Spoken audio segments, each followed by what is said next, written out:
मैत्रिणींनो, आज मी तुम्हाला भारताच्या एका थोर पुत्राबद्दल सांगणार आहे. डॉक्टर बाबासाहेब आंबेडकर. बाबासाहेब म्हणजे केवळ एक व्यक्ती नाही, तर एक विचार, एक क्रांती आणि संपूर्ण भारतासाठी एक नवीन दिशा.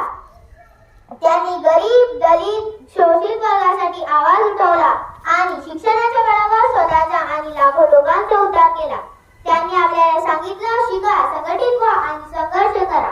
बाबासाहेबांनी भारतीय राज्यघटनेची रचना केली आणि त्यांनी प्रत्येक माणसाला समान अधिकार मिळवून दिले, मग तो कोणत्याही जाती धर्माचा असो.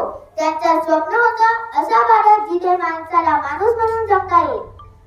आपण बाबासाहेबांचं खऱ्या अर्थाने स्मरण तेव्हाच करू जेव्हा आपण शिकून घेऊ, भेदभाव नको म्हणू आणि एकमेकांना समानतेने वागू. चला आपण त्यांचा विचार स्वीकारूया आणि भारताला खरी समता, बंधुता आणि न्याय मिळवून देण्यासाठी पुढे जाऊया.